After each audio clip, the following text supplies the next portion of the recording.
हमारी ज़रूरतों को पूरा किया है। हमारे मांगने से ज़्यादा देने वाला वो परमेश्वर है। हमारी योग्यता से ज़्यादा देने वाला वो परमेश्वर है। क्या आप लोगों को आपकी योग्यता से ज़्यादा परमेश्वर ने दिया है? यदि आप लोग विश्वास करते हैं तो अपने आंखों को बंद करेंगे, हम खड़े होकर उसे धन्यवाद देंगे कि हम किसी लायक के नहीं थे परमेश्वर, पर तूने हमें लायक बनाया है तेरे वचनों के अनुसार चलने के लिए, तेरे मार्ग पर चलने के लिए।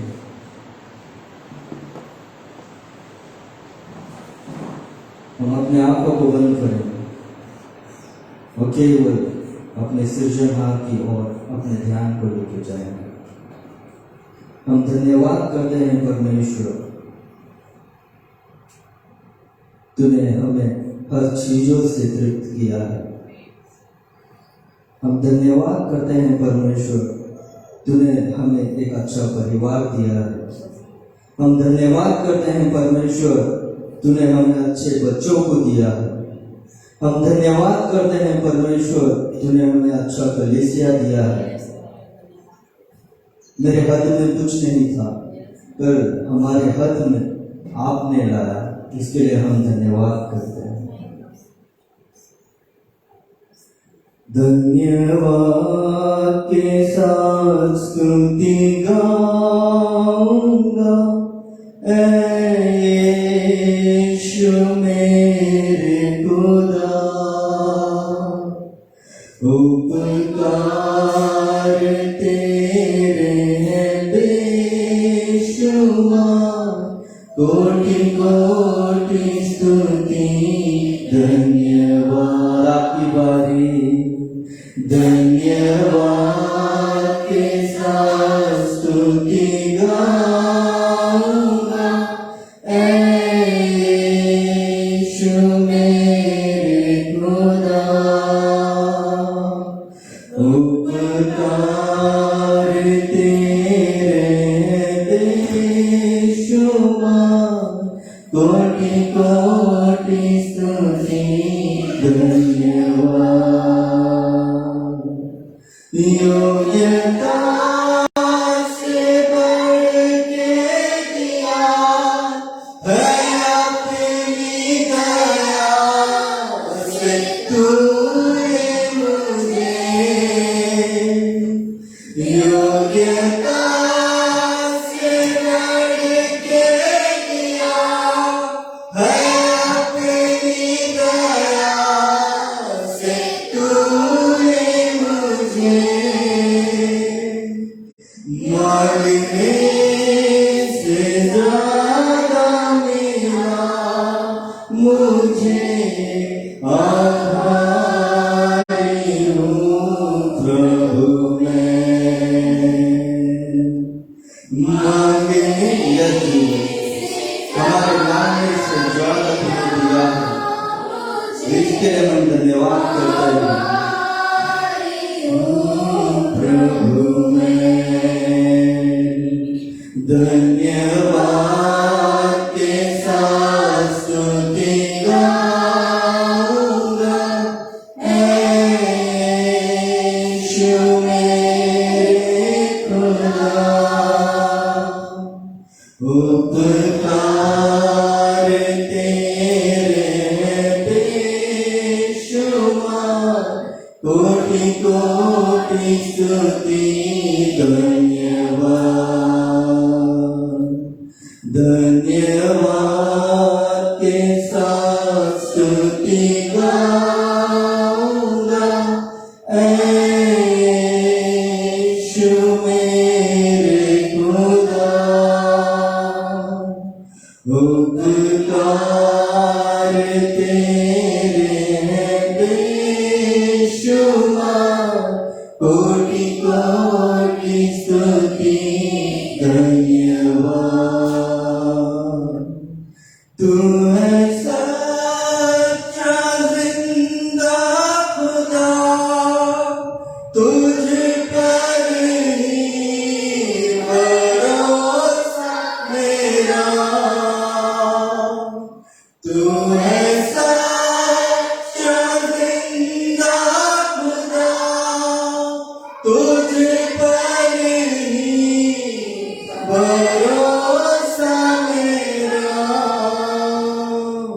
सेवा पूरी करके पाऊंगा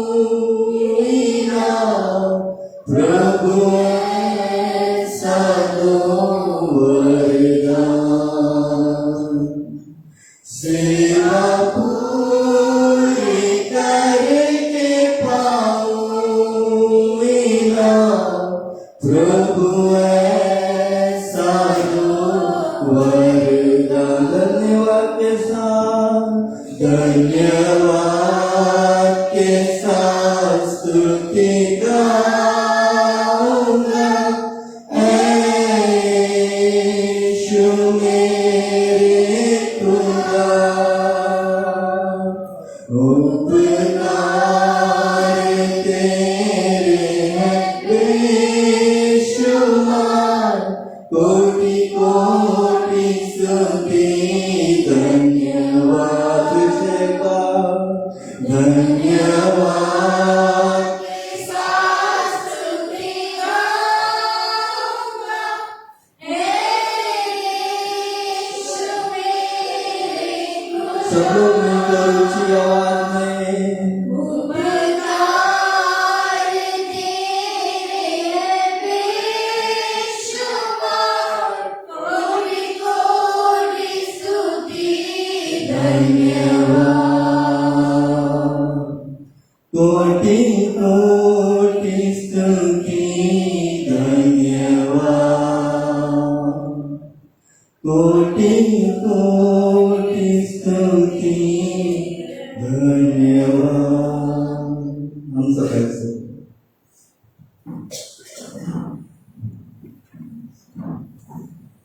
आज के संदेश के लिए प्रार्थना करेंगे। हमारे बीच में भाई सदस्य हैं, वो आगे आकर प्रार्थना करें।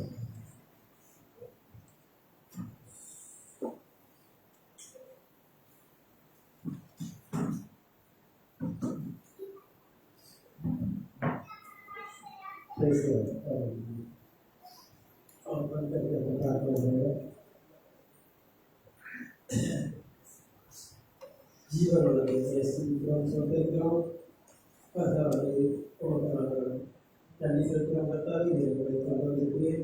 தேவரே இங்கே ஆராதனைக்காக இந்த இடத்துல கர்த்தாவே கஷ்டமான இந்த சபைக்கு நீரை ஆயத்தப்படுத்துகிறதாவே முழு இதயத்தோடு கர்த்தாவே நாங்கள் உங்களை ஆராதிக்க இந்த இடத்துக்கு நாங்கள் கடந்து வந்திருக்கிறோம். தேவரே கர்த்தாவே நீங்கள் நாம எங்களை பரிசுப்படுத்தும் சிந்திக்கிறோம் கர்த்தாவே, சோதரிக்கிறோம், நன்றி செலுத்துகிறோம் கர்த்தாவே. இவ்வட்டமாக தேவரே கர்த்தாவே கடந்த ஆண்டில் கூட கர்த்தாவே எல்லா ஆராதனையும் மத்தியும் கர்த்தாவே நீங்கள் எங்களோடு இருந்து கர்த்தாவே எங்களை நீர் ஆசீர்வதித்து பலப்படுத்துகிற கர்த்தாவே எங்கள் வாழ்க்கைக்கு தேவையான எல்லாவற்றையும் நீங்கள் எங்களுக்கு செய்து கொடுத்தேன். நாங்கள் விசுவாசிக்கிறோம் கர்த்தாவே, இன்னும் நாங்கள் விசுவாசிக்கிறோம் கர்த்தாவே, நாங்கள் சிறப்பட வேண்டும். தேவனே ஒவ்வொன்றும் கர்த்தாவே நீர் இந்த மனித வாழ்க்கைக்கு என்னென்ன தேவைகளோ எல்லாத்தையும் நீர் பைபிளில் வைத்திருக்கிறீர்கள் கர்த்தாவே. ஒரு வார்த்தை பரிசுத்தமானது, ஒரு வார்த்தை ஜீவனோடு கர்த்தாவே. அந்த ஜீவனோட வார்த்தைகளை நாங்கள் படிக்கும் போது அதை கைகொள்ளும் போது கர்த்தாவே நாங்கள் பாக்கியமாக மாறுகிறோம் என்று வேதம் சொல்கிறது கர்த்தாவே. வெளிப்படுத்தும் விசேஷமாக கொடுத்திருக்கிற கர்த்தாவே, ஒரு வார்த்தை ஒரு நம்பமாக இருக்கிற கர்த்தாவே. தேவனே மனே உமது வஸ்திரத்து மேலும் கர்த்தாவே உமது தொடையில் எழுதியிருக்கிறதை நாங்கள் காண்கிறோம் கர்த்தாவே. வீதியுள்ள தேவன் கர்த்தாவே நீர் பரிசுத்தப்படும் இன்றைய நேரத்தில் கர்த்தாவே நீதாவே வந்திருக்கிற ஒவ்வொருத்தரையும் கர்த்தாவே நீர் ஆசீர்வதித்து கர்த்தாவே என்ன வார்த்தைக்காக நாங்கள் என்ன வாஞ்சைக்காக இந்த இடத்தில் நாங்கள் கூடி இருந்திருக்கிறோமோ தேவனை எல்லாவற்றையும் கர்த்தாவே வார்த்தை மூலமாக எங்களை வெளிப்படுத்திதான் இருக்கிறேன். கடைசி கால சத்தியத்தின் மத்தியில் நாங்கள் இருக்கிறோம் கர்த்தாவே. இந்த சத்தியத்தின் மூலமாக கர்த்தாவே நீர் வந்திருக்கிறீர், எங்களை கொண்டு வந்திருக்கிறீர்கள். அதற்கு நன்றி செலுத்துகிறோம். தேவனை கர்த்தாவே பரிசுத்தமான இந்த நேரத்திலும் நீதாவே வல்லமையாக இடைப்பட்டு கர்த்தாவே எங்களோடு இருந்து அந்த வார்த்தையை நீ தரமையாக ஜெபிக்கிறேன். பாஸ்டர் உங்கள் குடும்பத்தில் ஆசீர்வதிங்க கர்த்தாவே. நீதாவே பேச முடியாது ஜெபிக்கிறேன். பாஸ்டர் மூலமாக பேசி கர்த்தாவே இதயத்தின் வார்த்தைகளை நீங்கள் தரமுடியாது ஜெபிக்கிறேன் கர்த்தாவே. அந்த வார்த்தைகள் கர்த்தாவே அது வெறுமனே செல்லாது, இருபுற கற்புள்ள பட்டயம் என்று வேதம் சொல்லுங்க கர்த்தாவே. எங்கள் ஆசீர்வாதத்துக்கு பலனை தரும். அப்படியான வார்த்தைகளாக நாங்கள் வந்திருக்கிறோம் கர்த்தாவே. அந்த ரத்தத்திற்காக நாங்கள் இருக்கிறோம். பிரைட் ஏஜின் சபையின் காலத்தில் நாங்கள் இருக்கிறோம் கர்த்தாவே. இந்த பிரைடின் காலத்தில் கர்த்தாவே நீதாவே கொண்டு வந்திருக்கிறேன். தேவன் பலமுள்ள தூதரை கர்த்தாவே நீங்கள் மத்தியில் பலமுள்ள தூதராக இறங்கி கொண்டிருக்கிற கர்த்தாவே. முத்திரைகளை உடைத்து கர்த்தாவே அந்த ரகசியத்தில் எங்களை வெளிப்படுத்திருக்கிற கர்த்தாவே. இந்த பிரைடேஜுக்காக கர்த்தாவே கொடுக்கப்பட்ட அந்த முத்திரைகள் கர்த்தாவே எங்களுக்கு இன்னும் வெளிச்சமாக கர்த்தாவே ரத்தத்தில் கொண்டு சென்று நாங்கள் விசுவாசிக்கிறோம். விசுவாசத்தால நீதிமான் பெருகுவான் பெருங்குவான் என்று வேதம் சொல்லுகிற கர்த்தாவே. நாங்கள் நீதிமானாக எங்களை ஆக்குடைய ஜெபிக்கிறேன் கர்த்தாவே. வார்த்தையானது கர்த்தாவே உலகத்தை கைகட்டும் இன்றைய கர்த்தாவே பரிசுத்தமான உங்கள் வார்த்தையானது கர்த்தாவே வந்து எங்களை சந்தோஷமா போஷிக்க முடியாது ஜெபிக்கிறேன் கர்த்தாவே ஆமென். பரிசுத்தமான வார்த்தை கர்த்தாவே எங்களுக்கு ஆசீர்வாதத்தை தரும் இந்த ஆண்டில் உள்ள கர்த்தாவே நீர் கர்த்தாவே அநேக ஆண்டுகளை இந்த சபையை நீர் சேர்க்க இருக்கிறீர்கள் கர்த்தாவே நீதாவே கொண்டு வருகிறீர்கள் விசுவாசிக்கிறோம் கர்த்தாவே இந்த வார்த்தைகளை நாங்கள் கண்டு வேண்டும் கர்த்தாவே இந்த வார்த்தை கர்த்தாவே ஒவ்வொரு உள்ளத்திலும் கர்த்தாவே என்னென்ன ஆசீர்வாதங்கள் உண்டோ ஒவ்வொரு வீட்டிற்கும் கர்த்தாவே என்னென்ன தேவைகள் உண்டோ எல்லாருக்கும் கொண்டு வரும் நாங்கள் விசுவாசிக்கிறோம் முதலாவது ஜீவனுள்ள தேவன் கர்த்தாவே ஒரு வார்த்தையை நாங்கள் தேட வேண்டிய இருக்கிற கர்த்தாவே நீதியுள்ள வார்த்தைகளை நாங்கள் தேடும்போது கர்த்தாவே உலகத்தில் எல்லா ஆமென். வல்லமையான வார்த்தைகள் இடத்தில் இருக்கிற கர்த்தாவே தூதர்கள் நாங்கள் பாதுகாத்துக் கொள்ளுங்கள் சபை சத்தியத்துக்குள்ள வழிநடத்தி கர்த்தாவே சத்தியத்தை நாங்கள் பிரசங்கித்து கர்த்தாவே சத்தியம் எங்களை விடுதலையாக்கும் கர்த்தாவே அந்த சத்தியத்தை கண்டுகொள்ள எங்கள் ஆவிக்குரிய கண்கள் திறக்க நீர் கருவை செய்ய முடியாது கர்த்தராகிய இயேசு கிறிஸ்து நாமத்தில் ஜெபிக்கிறேன் ஆமென்.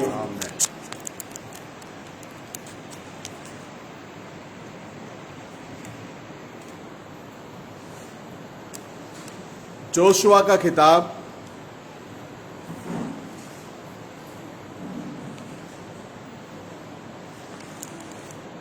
उसमें 24वां अध्याय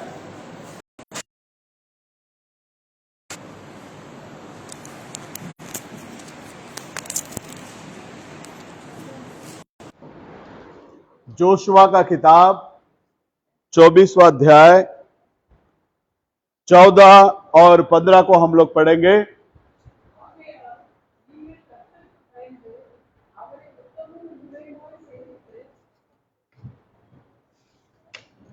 इसलिए अब यह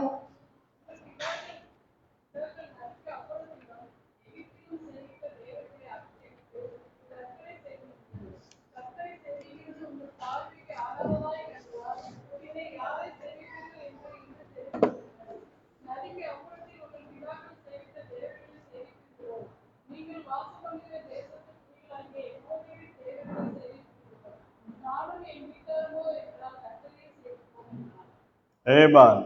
इसलिए अब यहोवा का भय मानकर उसकी सेवा खराई और सच्चाई से करो और जिन देवताओं की सेवा तुम्हारे पुरखा महानद्य उस बार और मिस्र में करते थे उन्हें दूर करके यहोवा की सेवा करो। और यदि यहोवा की सेवा करनी तुम्हें बुरी लगे तो आज चुन लो कि तुम किसकी सेवा करोगे, चाहे उन देवताओं की जिनकी सेवा तुम्हारे पुरखा महानद्य उस पार करते थे, और चाहे एमोरियों के देवताओं की सेवा करो जिनके देश में तुम रहते हो, परंतु मैं तो अपने घराने समेत यहोवा ही की सेवा नित्य करूंगा। आमीन। स्तुति प्रभु जी, धन्यवाद लॉर्ड। प्रभु यीशु मसीह के नाम से हम धन्यवाद की भेंट चढ़ाते हैं। राजाओं का राजा, प्रभुओं का प्रभु, महिमा में परमेश्वर, आगमय ज्योति के अंदर वास करने वाले प्यारे खुदावन, इस समय के लिए हम आपको लाखों लाख धन्यवाद की भेंट चढ़ाते हैं। अनुग्रहकारी परमेश्वर, जो था, जो है और जो आने वाला हमारे अब्बा पिता, इस समय के लिए हम आपको लाखों लाख धन्यवाद करते हैं। प्रभु जी, पढ़ा गया वचन आपका है, इस वचन के जरिए आप हमसे बोलिए, बातें कीजिए, आपके नाम की महिमा होने दीजिए। सारा आदर, महिमा, गौरव हम आप ही को देते हैं, यीशु मसीह के नाम से लॉर्ड, आमीन। हम लोग बैठ सकते हैं।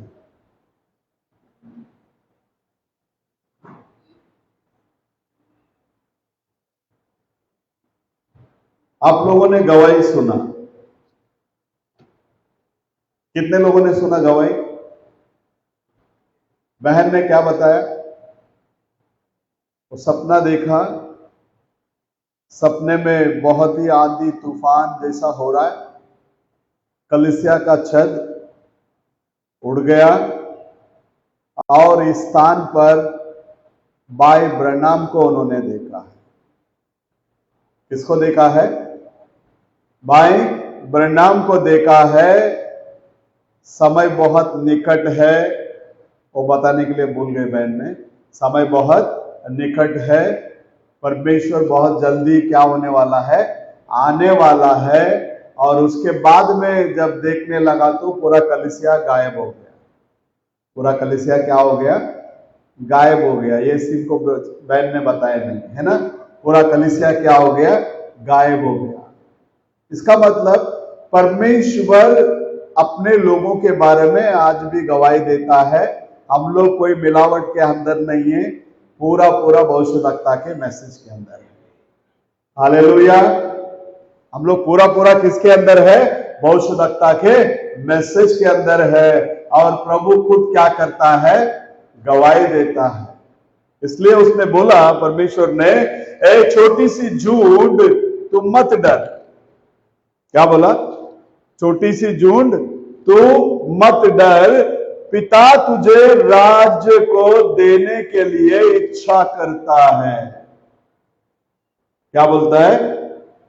पढ़िए लूका का किताब 12वां अध्याय, उसमें 31वां वचन और 32वां वचन को पढ़िए।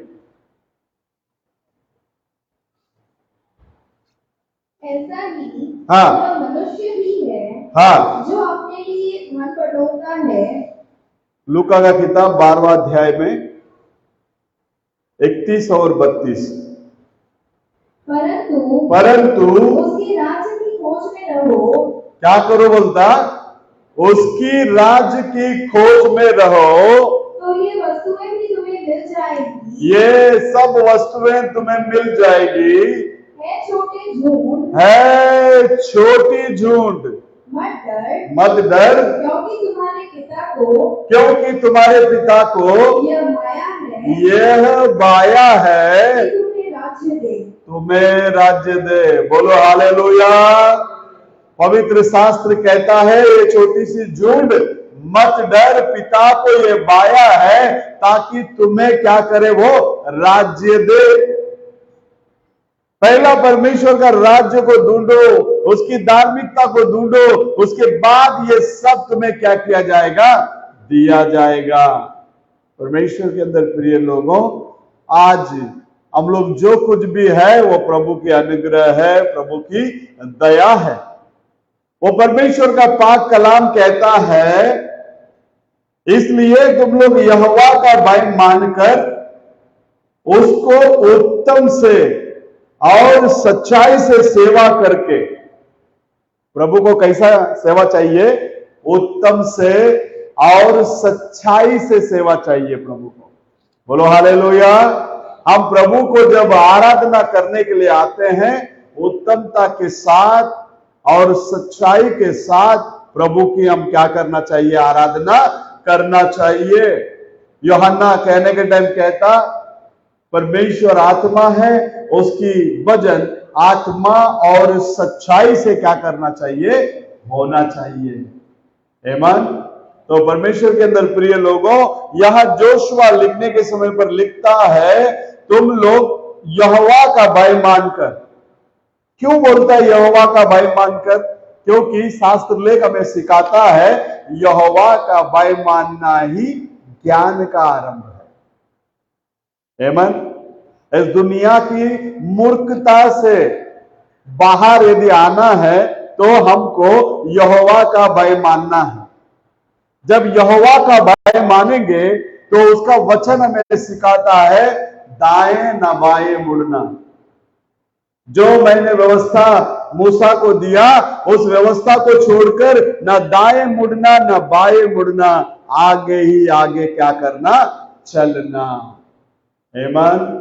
तो परमेश्वर के अंदर प्रिय लोगों, यहां शास्त्र लेख कहता है, यदि परमेश्वर यहोवा का आराधना करना अगर तुम उचित नहीं समझते हो, तो फिर तुम किसका आराधना करोगे? क्या बोलता है? तो फिर तुम किसका आराधना करोगे? वापस से पढ़ना वो 14 वचन को।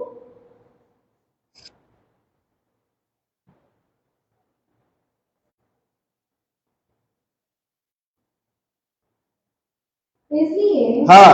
अब यहोवा का भय मानकर हाँ। उसकी सेवा खराई और सच्चाई से करो। यहोवा का भय मानकर उसकी सेवा सच्चाई और खराई से करो बोलता है। हाँ। और जिन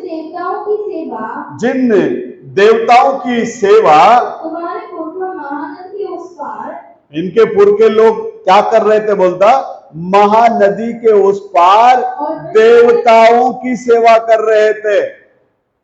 प्रभु ने वादा किया 400 साल में मैं क्या करूंगा, इनको छुड़ाकर बाहर लेकर आऊंगा। लेकिन ये लोग क्या किया, उस यहोवा का आवाज को छोड़कर दूसरे चक्कर में लग गए, इसके लिए 440 साल लगा। आमीन। प्रभु का वचन कभी फेल नहीं होता, प्रभु का वचन अटल है। प्रभु का वचन पूरा होने के लिए हमको जगह देना पड़ता है। हम जब हमारे जीवन में जगह देंगे तब परमेश्वर का वचन हमारे जीवन में भी क्या होगा, पूरा होगा। ये लोग नदी के उस पार किसको सेवा कर रहे थे, बोलते मिस्र देश के देवी देवताओं को लोग क्या किया, सेवा कर रहे थे। अब यहोशुआ बोलता है उसको अभी तुम्हारे जीवन में से क्या करो, हटाओ। हालेलुया। क्योंकि प्रभु ने जो व्यवस्था हमें दिया है, ऐ इज़राइल सुन, तेरे लिए परमेश्वर कितना है, एक ही परमेश्वर है। तेरे लिए परमेश्वर कितना है, एक ही परमेश्वर है। एक परमेश्वर से अधिक परमेश्वर का उपदेश किसने शुरुआत की, शैतान ने शुरुआत की।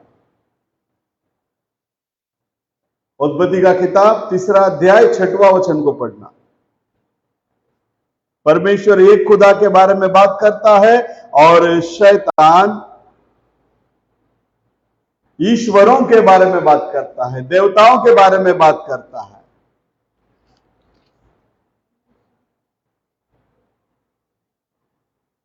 क्षमा कीजिएगा, 4 को पढ़िए।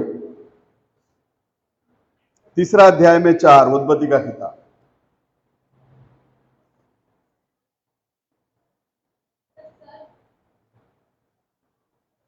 तब सर्प ने स्त्री से कहा, अभी टीचिंग किधर जा रहा है, सर्प किसके पास बात कर रहा है, स्त्री के पास बात कर रहा है।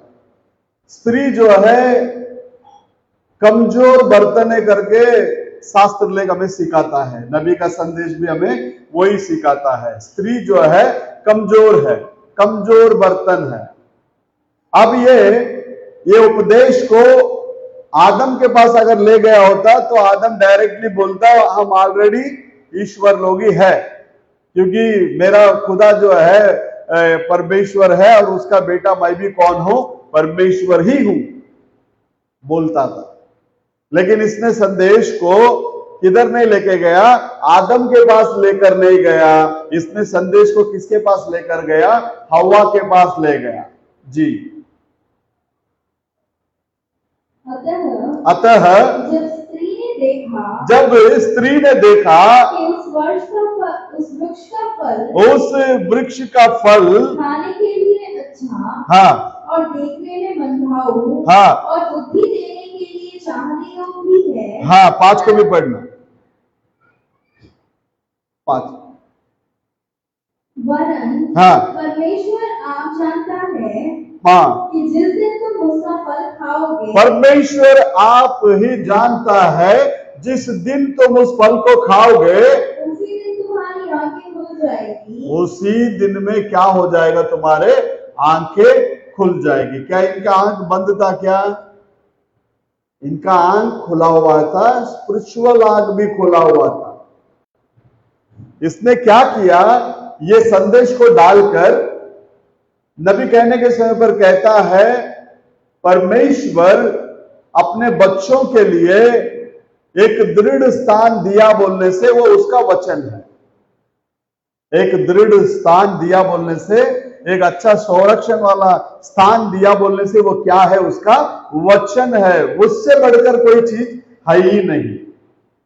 और कहता है हम इंसान है, एक चीज के पीछे एक चीज को हम सीख कर आगे बढ़ते हैं। परमेश्वर को कोई चीजों को सीखने की जरूरत नहीं है, क्योंकि उसको मालूम है शुरुआत से लेकर अंत तक क्या होने वाला है। आमीन। शुरुआत से लेकर अंत तक क्या होने वाला है ये किसको पता है, परमेश्वर को मालूम है। परमेश्वर धीरे धीरे ज्ञान को सीखता नहीं है, धीरे धीरे ज्ञान में आगे बढ़ता नहीं है। वो ऑलरेडी ज्ञानी है।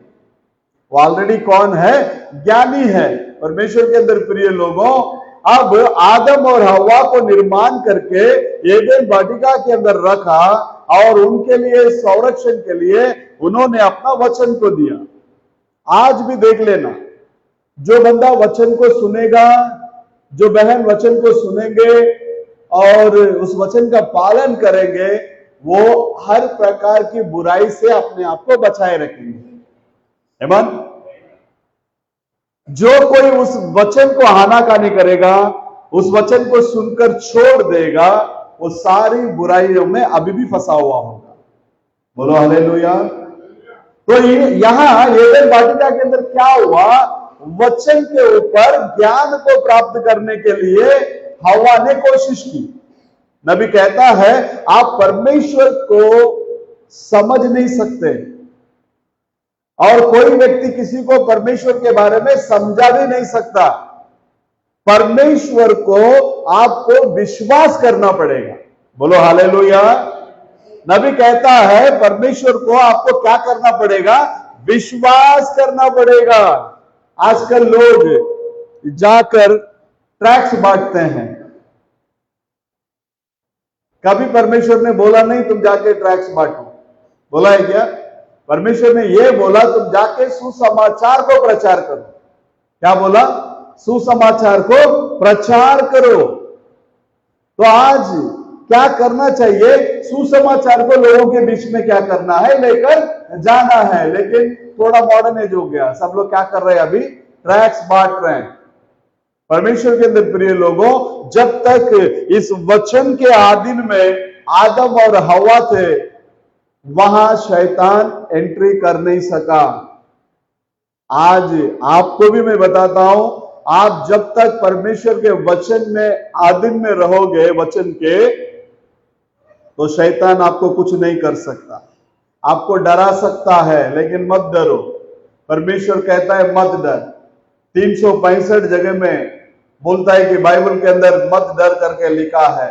इसका मतलब प्रत्येक दिन प्रभु बोलता है मत डर। यदि हम पूछेंगे प्रभु क्यों नहीं डरना, वो बोलेगा मैं तेरे साथ हूं।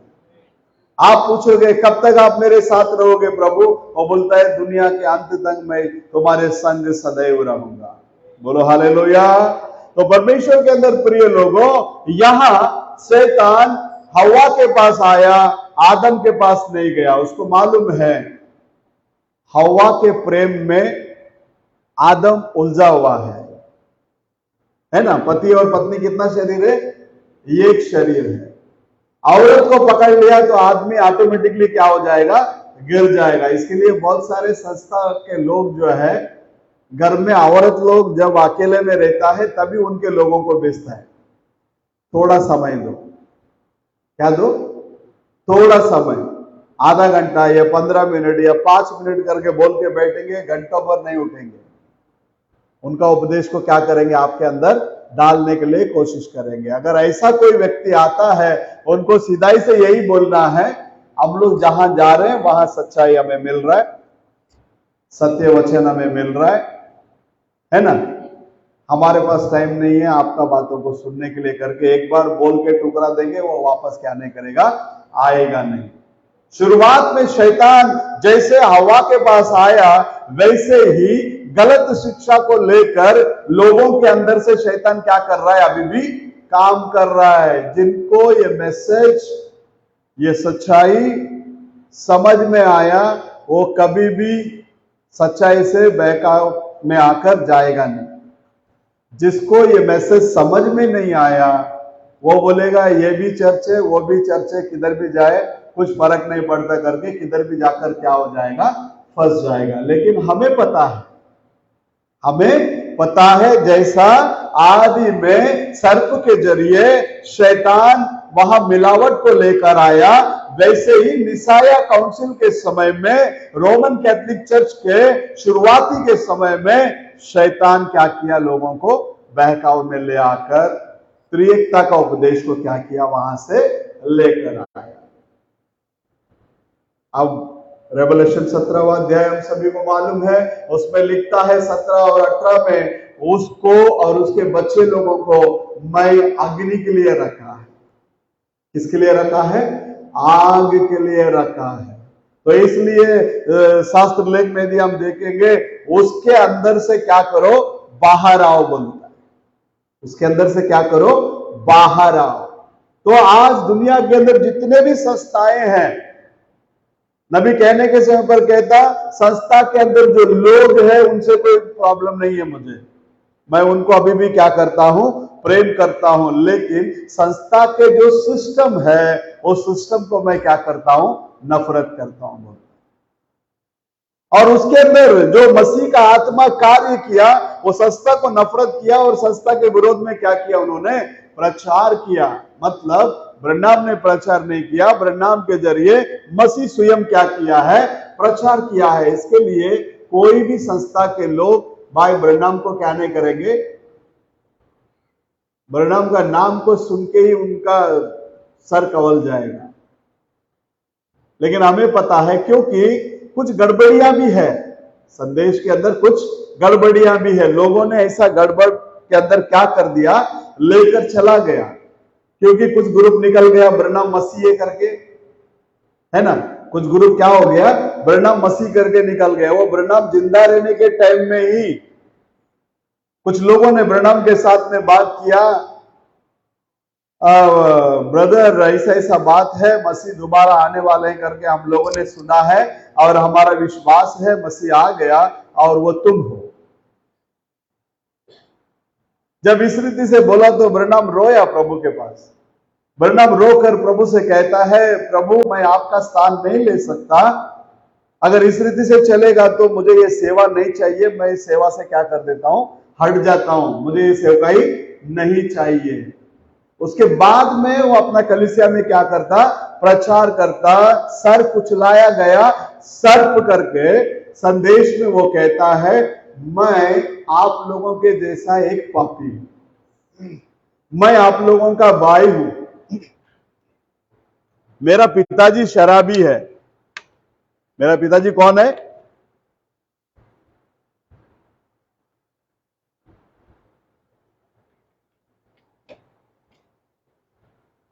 शराबी है और रोमन कैथोलिक बैकग्राउंड के लोग हैं। मैं पापी हूं, मैं जन्म से ही कैसा हूं, पापी हूं, लेकिन यीशु मसीह जन्म से ही कौन है, पवित्र है। उसके साथ में मेरा क्या मत करो, तुलना मत करो। हालेलुया, क्लैरिफिकेशन किया, मैं मसीह नहीं हूं करके क्या किया, क्लैरिफाई किया। उसके बाद में भी अभी भी कुछ लोग ब्रह्नाम क्राइस्ट करके क्या करते हैं, मानते हैं। बराबर कोट्स लेके आपको टैली करके बताएंगे, बराबर कोट्स लेके क्या करेंगे, आपको टैली करके बताएंगे, आपको मजबूर कर देंगे वो चीज को क्या करने के लिए, एक्सेप्ट करने के लिए। इसके लिए इन सारी चीजों से हम लोग कैसा रहना है, सावध रहना है। अब इन लोगों के वजह से हम लोग जो सच्चा मैसेज को लेकर जा रहे हैं, मार खा रहे हैं। बोले सीधा बोल देते हैं ये ब्रह्नामाइट्स है, क्या बोल देते हैं, शायद भाई अनिल मराठी को ये शब्द याद रहेगा। हमारे बाजू के गांव में पास्टर जी जो 1976-77 में इस मैसेज के लिए एकदम फायर बनकर दौड़ रहे थे, और उनके जो भी नबी का किताब पढ़ते थे उसमें लिखते थे, प्रभु जैसा भाई ब्रह्नाम को इस्तेमाल किया वैसे मुझे इंडिया में क्या करो, इस्तेमाल करो करके। बाद में धीरे धीरे धीरे धीरे धीरे मैसेज को छोड़कर क्या कर दिए, वो चले गए। जितने भी लोग फास्ट रन दौड़ाना, वो लोग मैसेज को छोड़कर क्या हो गए, साइड ट्रैक पकड़ लिए। अभी देखो फिलहाल दिल्ली का आशीष लाल के बारे में बहुत चर्चा हो रहा है, आप लोग यूट्यूब में देखे रहेंगे, अपना एंटर मैसेज का ग्रुप में देखो। आशीष लाल को भी लोग अभी क्या मानने लगे, मसीह आने वाला था, अब मसीह को हम किसके अंदर देख रहे हैं, आशीष लाल के अंदर देख रहे हैं करके। सन ऑफ मैन का जो सेवकाई है वो इनके अंदर पूरा हो रहा है करके गीत भी उनके बारे में क्या कर रहा है, लिखकर चल रहा है। बीच में मेरे को भाई राय मैथ्यू ने एक चीज भेजा मेरे को, मैंने उनको रिप्लाई किया, आप धन्य हैं, परमेश्वर ने पहले ही उस ग्रुप से आपको क्या कर दिया, बाहर निकाल दिया। क्यों बता रहा हूं, बहुत सारे गलत शिक्षाएं संसार में क्या कर रहा है, घूम रहा है। यूट्यूब में देख लीजिएगा, बहुत सारे गलत चीजें घूम रहा है, मतलब संदेश के अंदर ही। लेकिन हम लोग धन्य है, हम लोग संदेश और ये बाइबल दोनों को साथ में क्या कर रहा है, लेकर चल रहा है। तो ये दोनों जब साथ में रहेगा ना, हम लोग कभी भी क्या नहीं कर सकते, गिर नहीं सकते। बोलो हालेलुया। अब यहां नबी कहने के समय पर कहता, ये युद्ध में हवा को शैतान ने क्या कर दिया? गिरा दिया। तो परमेश्वर के अंदर प्रिय लोगों, आज भी वो युद्ध चल रहा है। आत्मिक प्रकार का लड़ाई हर एक के जीवन में है। ऐसा कोई नहीं बोल सकता मेरे जीवन में आत्मिक प्रकार का लड़ाई नहीं है करके। ये हर दिन, जैसे नबी कहने के समय पर कहता है, इजराइल के लोग हर एक गज जमीन के लिए वो लोग लड़ाई लड़कर आगे क्या करना पड़ा? उनको बढ़ना पड़ा। उसी रीति से हम मसीह लोग, हम अंतिम समय के दुल्हन के रूप में कहलाने वाले, हमारे जिंदगी में भी दिन प्रतिदिन लड़ाई है। इस लड़ाई को जीतने के लिए एक ही चीज हमको दिया गया, वचन। इस वचन को रख के ही हम क्या कर सकते हैं? जीत सकते हैं। नबी कहने के समय पर कहता, जैसा आदि में एदेन के अंदर शैतान आकर उनको गिराया, उसके बाद में यीशु मसीह जब शरीर में आए, शैतान को अच्छे से मालूम है, उत्पत्ति का किताब 3:15 वो यीशु मसीह है। शैतान को अच्छी तरह से मालूम है, वो व्यवस्था विवरण का 18वां अध्याय में जो लिखा गया, एक नबी आएगा, वो कौन है? वो प्रभु यीशु मसीह है। वो शैतान को अच्छे से मालूम है, इसलिए उसने मत्ती 4 अध्याय में आकर उसको परीक्षा लेने के लिए शुरुआत की। वहां एक आत्मिक प्रकार का लड़ाई, एक आत्मिक प्रकार का युद्ध। अब इस युद्ध में नबी कहता है, यीशु मसीह अगर वो एक शब्द भी बोलता ना, आज हम लोग बोलते हैं यीशु मसीह के नाम से शैतान निकलता है। कोई शैतान जल्दी निकल जाता, कोई शैतान थोड़ा दिन के बाद निकलता, लेकिन निकलता है। प्रभु का सामर्थ उस काम को क्या करता है। यीशु मसीह भी अपने सामर्थ से शैतान को बोल सकता था, निकल यहां से करके, वो चला जाता था, वो नहीं रुकता था। लेकिन यीशु ने ऐसा नहीं किया। नबी कहता है, यीशु ने अपना सामर्थ का प्रयोग नहीं किया, उपयोग नहीं किया, उसने शब्दों से उसको हराया। बोलो हालेलुया। उसने किससे हराया? शब्दों से हराया। किसको? शैतान को। अगर यीशु मसीह शब्दों से शैतान को हराया, तो आज दुल्हन भी अपने लड़ाई में हथियार कौन सा इस्तेमाल करेगी? उसका वचन। क्यों उसका वचन को इस्तेमाल करेगी? शास्त्र कहता है, इब्रानियों का पुस्तक 4 अध्याय 12वां वचन में,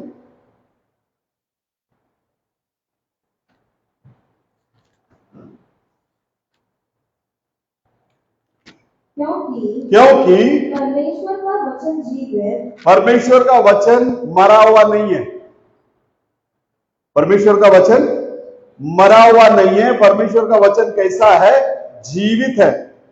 हाँ, और प्रबल है, और हर एक दोधारी तलवार से भी बहुत चोखा है, और हर एक दोधारी तलवार से बहुत चौका है।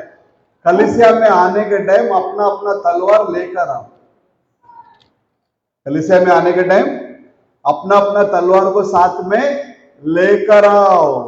तलवार को घर में छोड़कर मत आओ।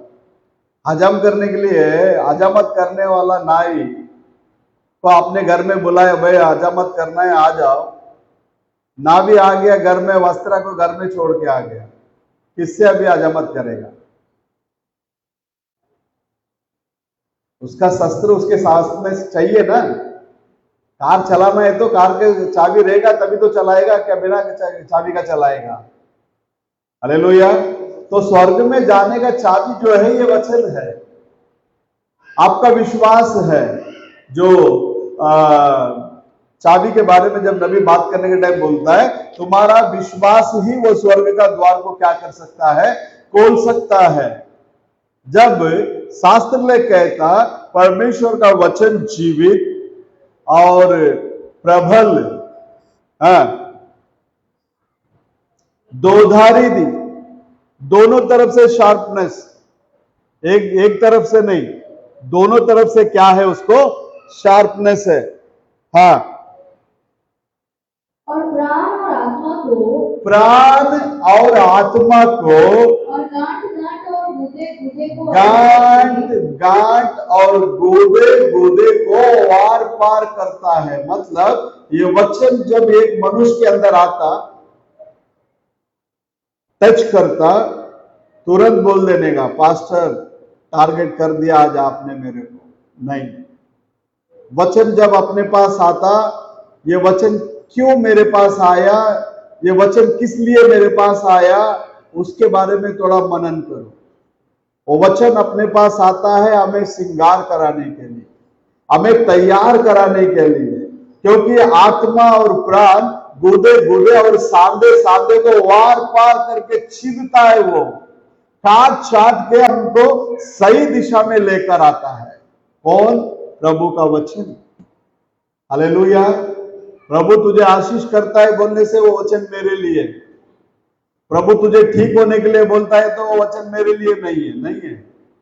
आशीष करता है, उससे बढ़कर तुझे ठीक होने के लिए जो वचन आता ना, वो तेरे लिए है। जब तुम ठीक हो जाओगे तो आशीष को मांगने का जरूरत नहीं, आशीष ऑटोमेटिकली आएगा। बोलो हालेलुया। क्योंकि ये दोधारी तलवार है, इस वचन के अंदर जीवन है, और ये आत्मा और प्राण गुदे और सांधे को क्या करता है? वार पार छीनता है। और हृदय की तुम्हारी सोच सारे चीजों को क्या करता है? वो परखता है। यीशु मसीह के सामने जो आए, उनका नाम किसी ने भी उनको बताने की जरूरत नहीं पड़ी, डायरेक्ट नाम से बुलाया। और उनके हृदय में क्या चल रहा था उसको भी क्या किया? वो बता रहा था। तो वो ये सिद्ध कर रहा था, ये वार पार करने वाला जो वचन जो है वो दूसरा कोई नहीं है, वो मैं हूं। हालेलुया। यीशु मसीह खुद अपने वचन के बारे में गवाही देते हैं। अब वचन पूर्ण रीति से उनको संरक्षण किया था। अब हवा के माइंड में यह आया, इस वचन से बढ़कर मुझे और ज्ञान चाहिए। मसीह में बढ़ने के लिए आपको विश्वास की जरूरत है। जब आप और मैं विश्वास में बढ़ेंगे तो परमेश्वर अपने ज्ञान से वो बढ़ते हैं। शैतान के ज्ञान या संसार के ज्ञान की हमें जरूरत नहीं है। एक मनुष्य अगर इस वचन को पढ़कर, इस वचन को समझकर इसको वो अमल करेगा ना, वो हजारों में भी वो आदमी पहचाना जाएगा, ये बंदा परमेश्वर का भाई मानने वाला है। क्योंकि उसका चाल चलन, उसका बोल, सारे चीजों में क्या आ जाएगा? चेंजेस आ जाएगा, बदलावट आ जाएगा। वो हजारों में अलग दिखेगा, क्योंकि ये वचन हमें अलग बनाता है। समय आया जब परमेश्वर का कलाम कहता है, अब्राहम से लोत को प्रभु ने अलग कर दिया, जबकि ब्लड रिलेशन है ना, भाई का ही लड़का था ना, बहुत क्लोज रिलेशन था। लेकिन परमेश्वर ने क्या किया? सेपरेशन को चाहा, अलग किया परमेश्वर ने। आज भी हम लोगों को अलग किया है परमेश्वर ने। सारी दुनियादारी से हमको क्या किया? प्रभु ने अलग किया है। किसके लिए? केवल और केवल उसके वचन के लिए। उसके वचन के अनुसार हम बदल जाए, उसके वचन के अनुसार हम जीवन को क्या करें? व्यतीत कर सके। देख लेना, यीशु मसीह के बाद जब शैतान आया, प्रभु ने बोला ऐसा लिखा है, वो भी बोलता ऐसा लिखा है। ये मत बोलो उसको वचन मालूम नहीं है। वो भी यीशु मसीह से बात करने का टाइम ऐसा लिखा है तुम ऐसा करो। परमेश्वर शैतान का बात को मानने के लिए संसार में आया नहीं, आपका और मेरा बात को सुनने के लिए संसार में आया। इसके लिए वो बोलता है, संकट के समय में मेरी और पुकार, मैं आकर तुझे छुड़ाऊंगा और तू मेरा क्या करेगा? महिमा करेगा। तो हमारी आवाज को प्रभु सुनता है। अब ये मत सोचना मेरी आवाज को प्रभु नहीं सुनता, नहीं, आपका आवाज को प्रभु सुनता है। केवल सुनता ही नहीं, उसको क्या करता है? उत्तर भी देता है। तो परमेश्वर के अंदर प्रिय लोगों, हम लोग वो समय में आकर बैठे हैं। पौलुस लिखने के टाइम पर लिखता है, तुम आत्माओं को परखो बोलता है। तुम आत्माओं को क्या करो? परखो, क्योंकि आत्मिक लड़ाई है। अभी इजरायली लोग जो लड़ाई लड़ रहे थे, वो शारीरिक प्रकार का लड़ाई था। उसमें प्रभु ने बोला तेरे शत्रु को खत्म कर दो, तलवार उठाओ काटो, बोला तो काट दिया। लेकिन अब जो लड़ाई है, यहां काट चाट वाला लड़ाई नहीं है, यहां क्षमा की लड़ाई है।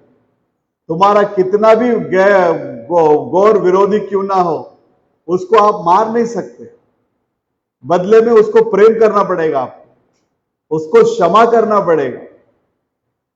क्षमा कब आता है? जब प्रेम करेंगे तब चल के आप क्षमा कर सकते हैं उसको।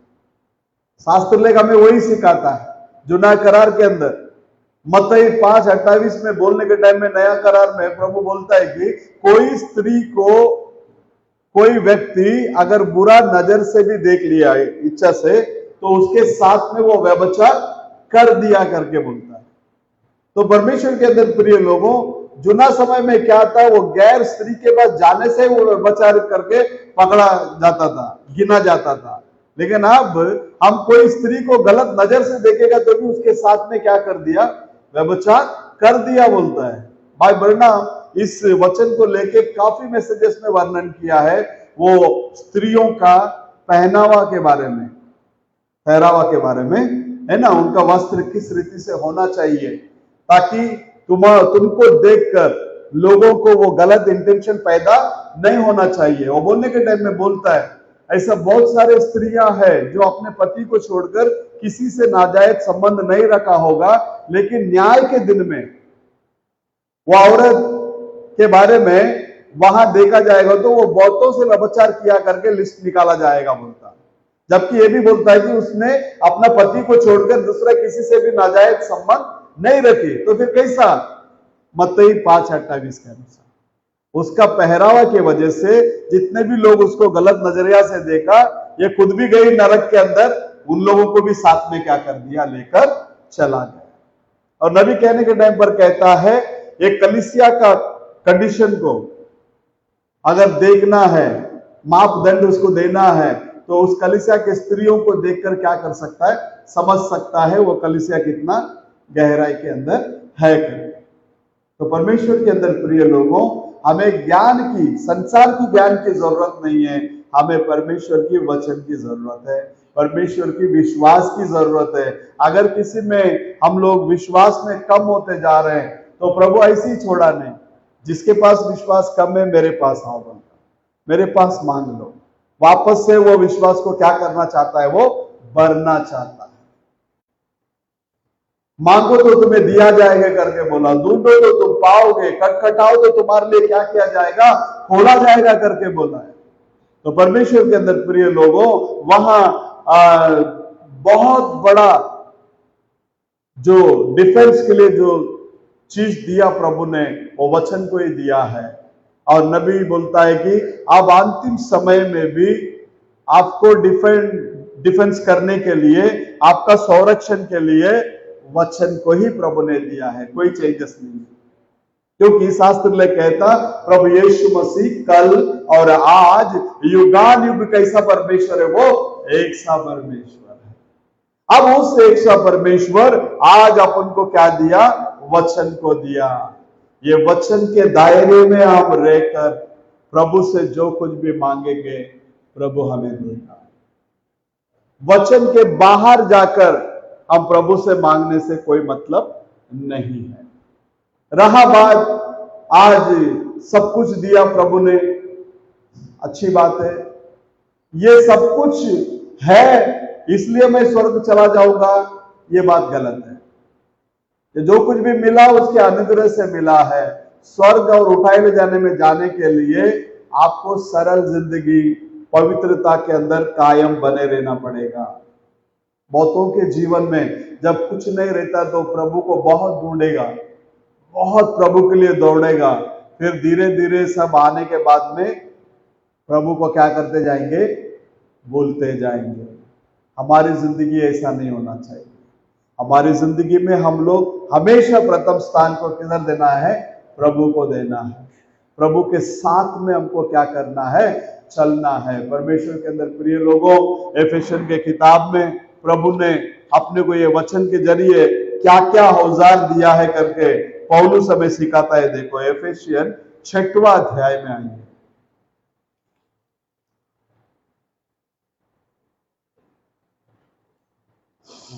इसमें 10 से पढ़ना। प्रभु में और उसकी शक्ति के प्रभाव में बलवंत बनो। हाँ। परमेश्वर के सारे हथियार बांध लो कि तुम शैतान की युक्तियों के सामने खड़े रह सको, क्योंकि हमारा यह बल युद्ध हाँ।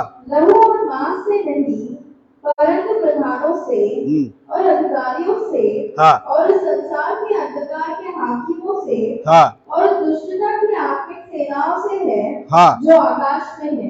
आमेन। तमिल वासिंगे।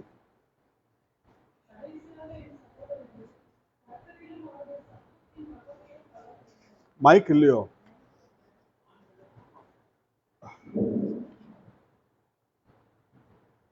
நீங்கள் பிசாசின் தந்திரங்களோடு எதிர்த்து நிற்க தானியங்களுள்ளவர்களாகும்படி தேவனுடைய சர்வாயுத வர்க்கத்தையும் தரித்துக் கொள்ளுங்கள். ஏனெனில் மாமிசத்தோடும் இரத்தத்தோடும் அல்ல, முறைத்தனங்களோடும் அதிகாரங்களோடும் பிரபஞ்சத்தின் அந்தகார லோகாதிபதிகளோடும் வான மண்டலத்திலுள்ள பொல்லாத ஆவிகளின் சேனைகளோடும் நமக்கு போராட்டம் உண்டு. ஆகையால் அவைகளை நீங்கள் எதிர்க்கவும் சகலத்தையும் செய்து முடித்தவர்களாய் நிற்கவும் தானே உள்ளவர்களாக படித்து தேவனுடைய சர்வாயுத வர்க்கத்தையும் எடுத்துக்கொள்ளுங்கள். परमेश्वर ने अपने को शस्त्र सामग्री दिया है यहाँ। हाँ, क्या आवाज सुनिए। சத்தியம் என்னும் கச்சையை உங்கள் அறையிலே கட்டினவர்களாயும் நீதியையும் மார்க்கத்தை கருத்தவர்களாயும் சமாதானத்தின் சுவிசேஷத்திற்குரிய ஆயத்தம் என்னும் பாதரட்சையை கால்களிலே தொடுத்தவர்களாயும் பொல்லாமல் எரியும் அக்னியாஸ்திரங்களை எல்லாம் அவிழ்த்து போடத்தக்கதாய் எல்லாவற்றுக்கும் மேலாக விசுவாசம் என்னும் கேடகத்தை பிடித்துக் கொண்டவர்களாயும் இருந்தீர்கள். 17 ரட்சணியம் என்னும் தலைசீராவையும் தேவ வசமாகிய ஆவியின் பட்டயத்தையும் எடுத்துக்கொள்ளுங்கள். எந்த சமயத்திலும் சகலவிதமான வேண்டுதலோடும் விண்ணப்பத்தோடும் ஆவியினாலே ஜெபம் பண்ணி அதன் பொருட்டு மிகுந்த மன உறுதியோடும் சகல பரிசுத்தவான்களுக்காகவும் பண்ணும் வேண்டுதலோடும் பிடித்துக் கொண்டிருங்கள். आमीन। हिंदी में पढ़िए। 6वां अध्याय में 13 से पढ़े।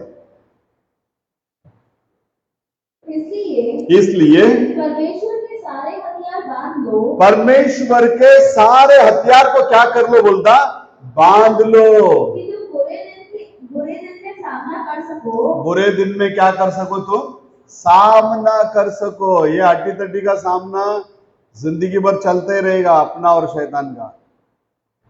वो दुनिया वाले के पास जाएगा नहीं, अपने पास ही आएगा, क्योंकि दुनिया उसके कंट्रोल में है।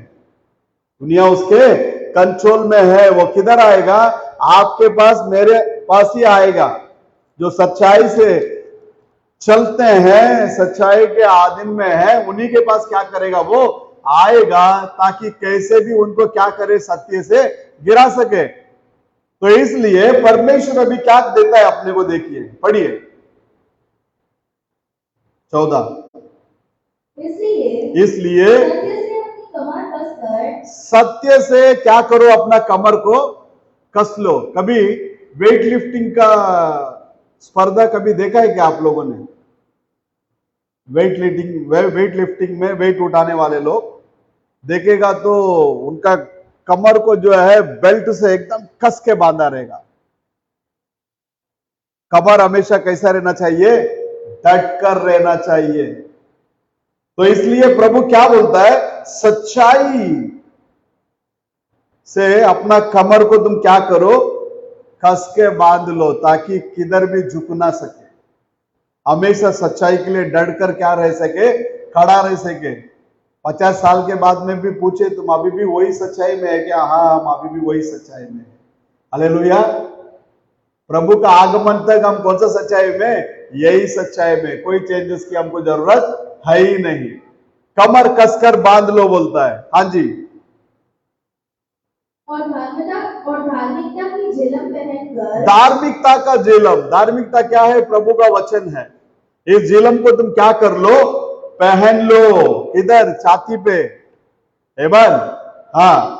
और पाँव में मैल के सुसमाचार की तैयारी के जूते पहनकर। मेल का सुसमाचार का जूते की तैयारी किसमें? पैर में। हाँ। और इन सब के साथ इन सब के साथ विश्वास की ढाल लेकर, कौन सा है? विश्वास का ढाल। विश्वास के बिना कुछ भी हम नहीं कर सकते। विश्वास का ढाल को हाथ में ले लो। हाँ, स्थिर रहो, स्थिर रहो। जिससे तुम उस दृष्ट के सब जलते हुए हाँ, तीरों को बुझा सको। दुष्ट के सब जलते हुए तीरों को तुम क्या कर सके? बुझा सके। उसके हाथ में तीर है। उसके हाथ में क्या है? तीर। वो भी कैसा तीर? चलते हुए तीर। वो हमेशा अपने ऊपर डालने के लिए क्या करेगा? कोशिश करेगा। विश्वास रूपी ढाल यदि हमारे साथ में रहेगा, वो हमें संरक्षण करेगा। आमीन। इसके लिए ये विश्वास के अंदर किसी को लाना नहीं पड़ता। इस विश्वास के लिए वो पैदा हुआ रहता है।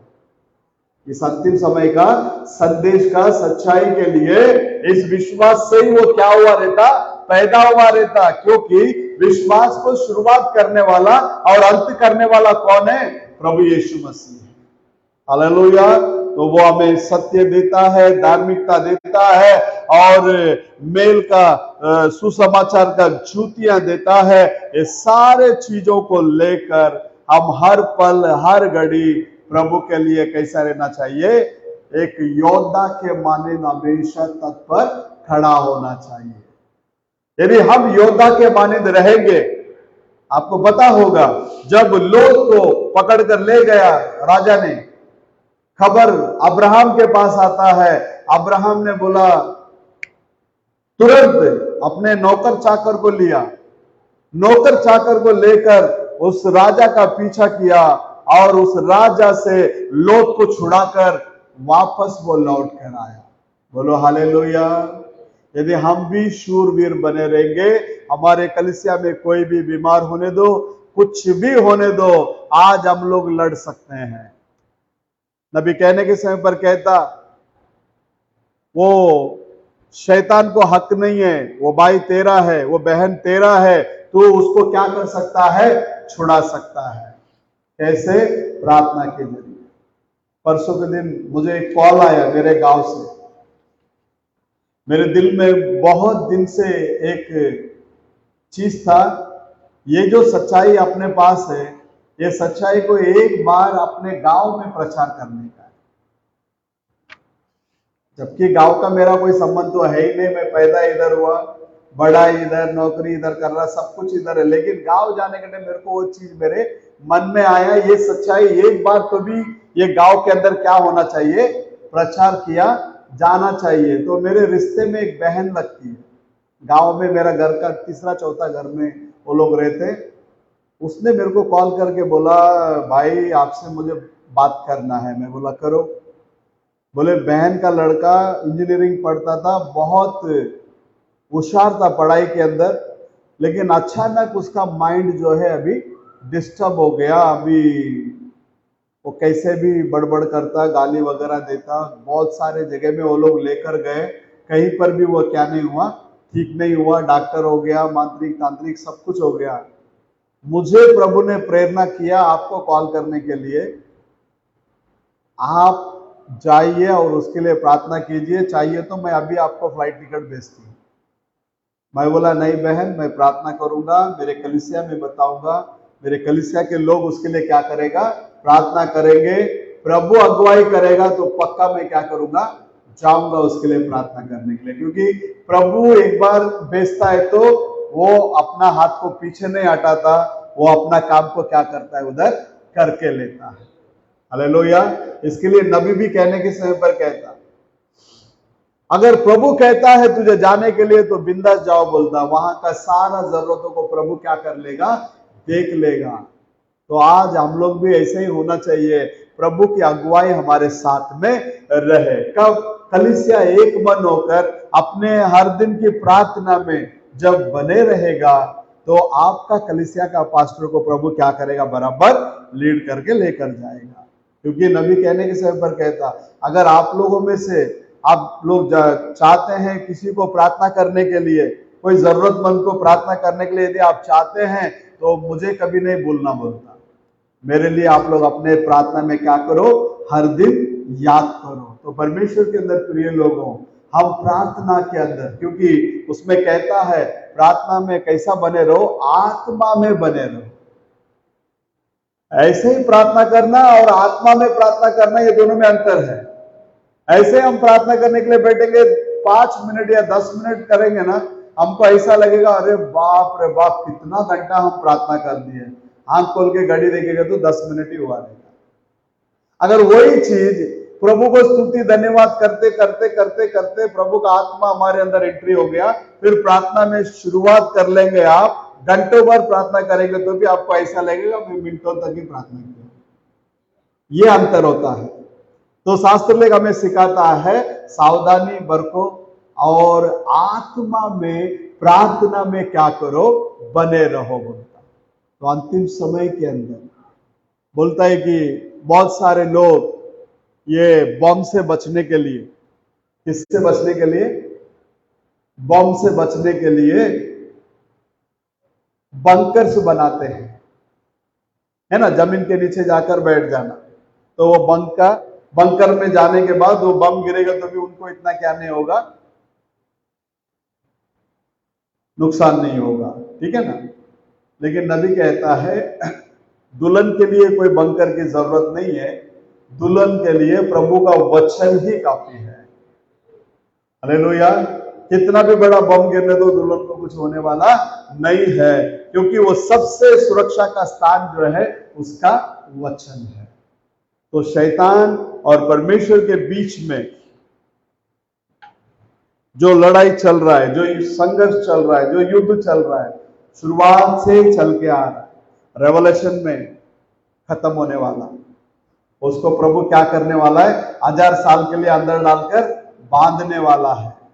वो 1000 साल उधर बंधन के अंदर जाएगा और हम लोग 1000 साल प्रभु के साथ में रूल करेंगे। बोलो हालेलुया।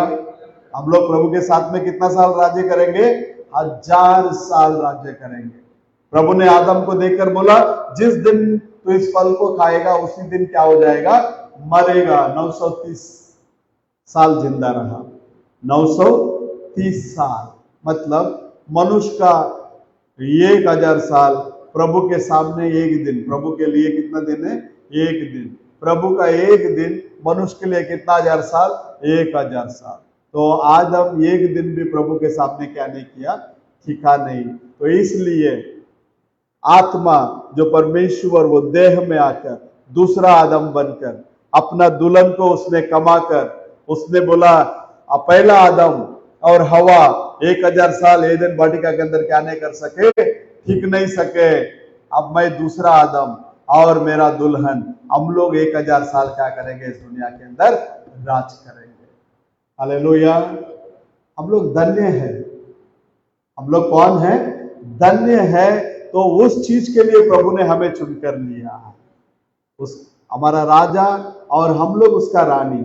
हम लोग इस दुनिया में क्या करने वाले हैं, 1000 साल राज्यभार करने वाले हैं। ये सारी बातें शैतान को मालूम है, ये सारी बातें शैतान को मालूम है। इसके लिए आपके जीवन में वो आता, कभी गुस्से में लेकर आ जाता, कभी झगड़े में लेकर आ जाता, कभी घमंड में लेकर आ जाता, कुछ ना कुछ समस्याओं को लेकर आके आपको उस 1000 साल के राज्यभार में जाने से वो रोकने की कोशिश करता। लेकिन शैतान का सारे चाल को जानो, समझो और उसके साथ में आप प्रभु के साथ में रहेंगे तो आपको शैतान क्या नहीं कर सकता, कुछ भी नहीं कर सकता। आपको पता है, मेरे को लगता है 10वीं के टाइम में लगता, 10वीं में क्या 9वीं में कुछ फ्लोरेंस था, है ना। अचानक वो बच्चे ने बोल दिया मैं स्कूल नहीं जाएगा। अच्छा पढ़ने में होशियार, और बच्चा बोलता है कि मैं स्कूल जाएगा ही नहीं। तो क्या है, माँ बाप आत्मिक होने के वजह से वो लोग तुरंत आत्मिक रीजन को ढूंढा, कारण क्या है, ये बच्चा क्यों स्कूल जाने के लिए मना कर रही है। प्रार्थना किया तो देखा उसके अंदर डेविल स्पिरिट बैठा है। स्कूल जाने से रोकने वाला आत्मा उस बच्ची के अंदर था। कंटिन्यू हम लोग प्रार्थना करते थे। ब्रदर हमको हमेशा बोलता था, पास्टर ब्रदर आ जाओ प्रार्थना करने का। हर बार जाके उसके लिए प्रार्थना करना, प्रभु ने छुटकारा दिया। उसके बाद में वापस नॉर्मल स्कूल जाना चालू कर दिया। तरह तरह का काम को प्रभु अपने लोगों के बीच में करके दिखाया है, तरह तरह का काम। इसके लिए पौलुस जो बोल रहा है, आत्माओं को परखो। परिवार के अंदर में भी, परिवार के अंदर कौन आदमी के अंदर कब कौन सा आत्मा आएगा पता नहीं चलेगा। ये कभी भी खाली जगह देख के तुरंत एंट्री मार देता है। कभी बच्चों के अंदर आएगा, कभी बीवी के अंदर आएगा, कभी पति के अंदर आएगा। तो इसलिए पौलुस बोलता है कि आत्माओं को परखो। तो हम जो है एक दुनियादारी वाला कलीसिया नहीं है, हम आत्मिक कलीसिया है।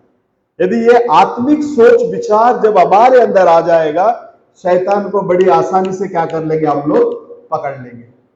फिर उसके लिए दुआ करो, वो निकल जाएगा, बाकी सारा चीज क्या हो जाएगा, नॉर्मल हो जाएगा। हालेलुया। ये लड़ाई शुरुआत से चलकर आ रही है।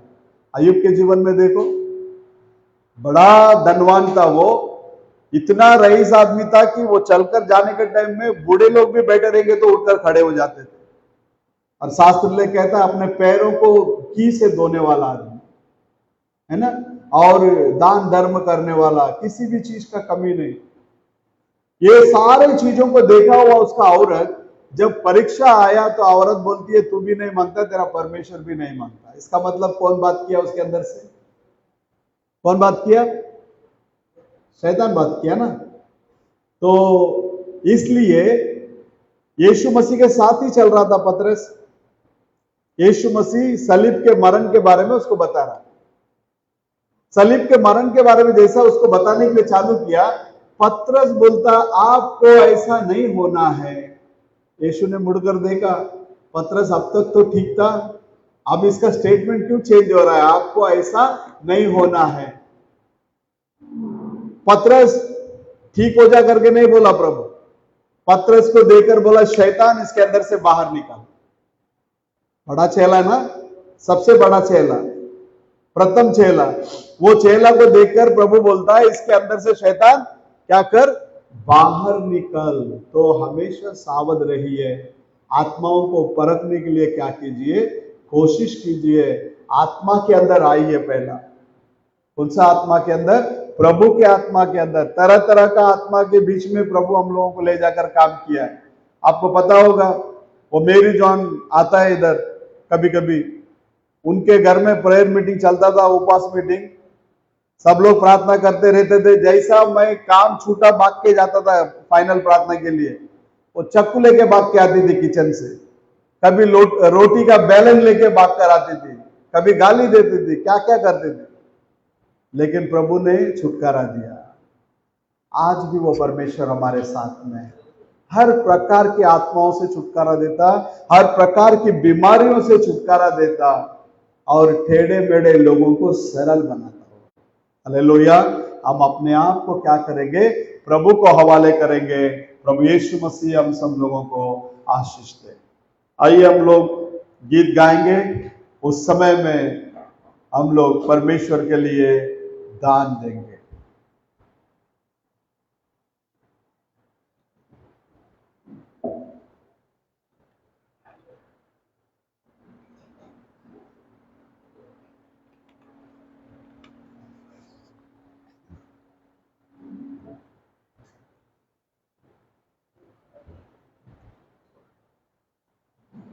जय बोलो, जय बोलो, यीशु मसीहा की जय बोलो, जय बोलो, जय बोलो, यीशु मसीहा की जय बोलो। जय बीएलजेसी के ग्रुप में डाला है मैंने, यीशु मसीहा की जय बोलो, जय बोलो, जय बोलो, यीशु मसीहा की जय बोलो। अंधों को आंख दिया यीशु ने, अंधों को लंगड़ों को चला दिया यीशु ने, अंधों को आंख दिया यीशु ने, लंगड़ों को चला दिया यीशु ने, हाँ जय बोलो यीशु मसीहा की जय बोलो यीशु मसीहा की जय बोलो यीशु मसीहा की जय बोलो यीशु मसीहा की जय बोलो कोड़ी को चंगा किया यीशु ने लाजर को जिला दिया यीशु ने कोड़ी को चंगा किया यीशु ने लाजर को जिला दिया यीशु ने जय बोलो यीशु मसीहा की जय बोलो यीशु मसीहा की जय बोलो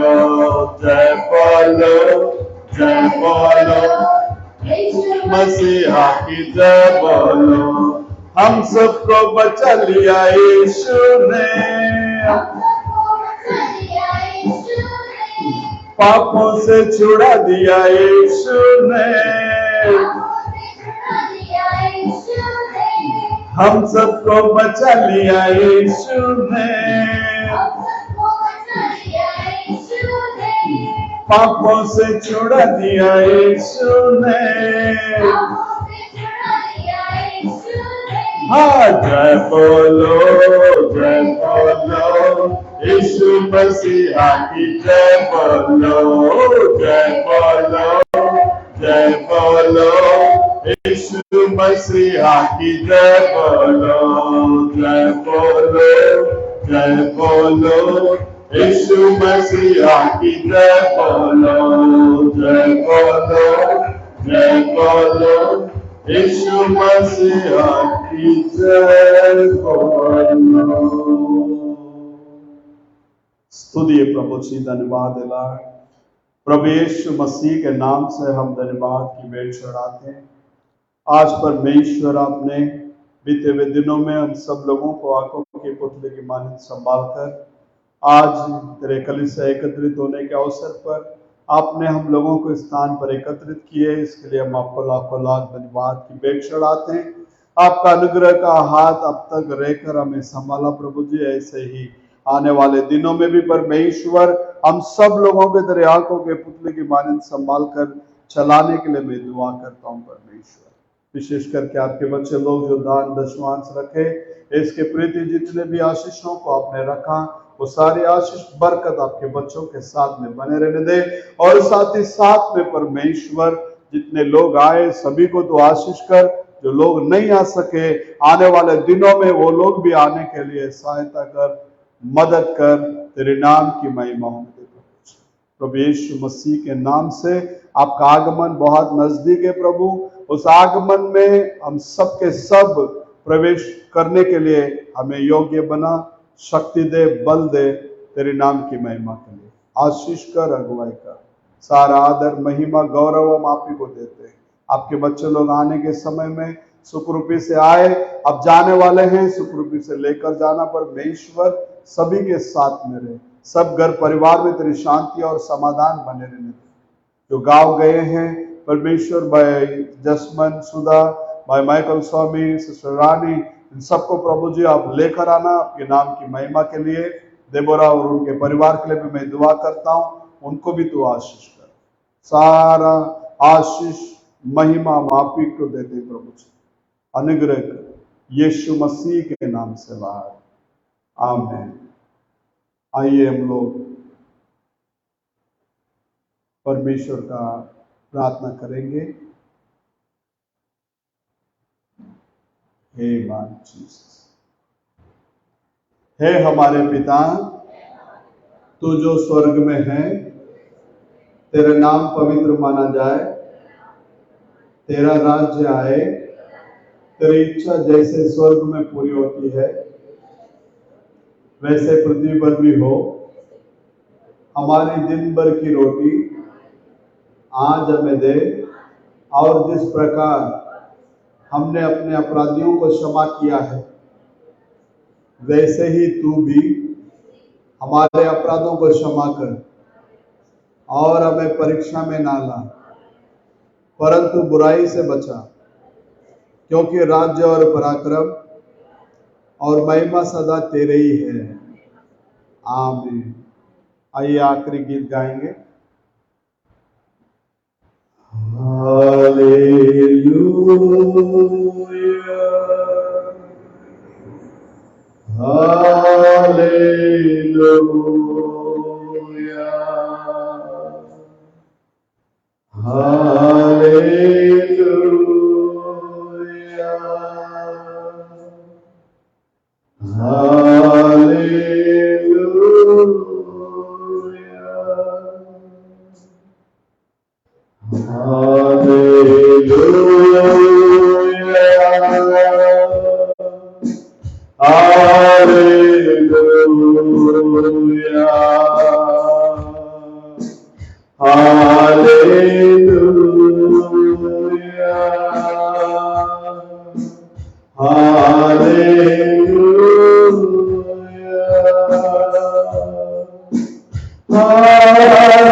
Thank you, Jesus. Thank you, Jesus. Thank you, Jesus. Thank you, Jesus.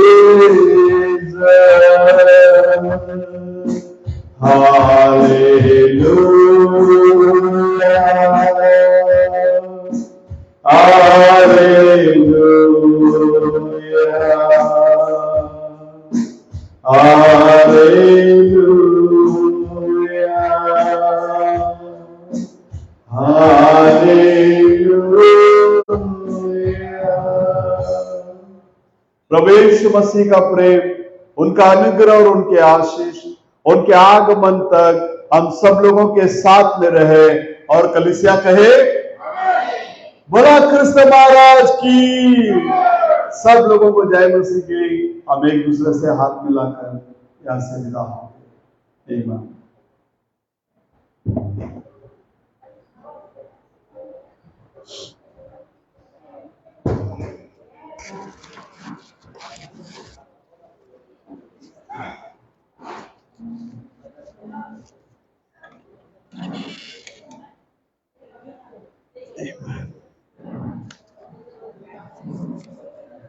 Jesus.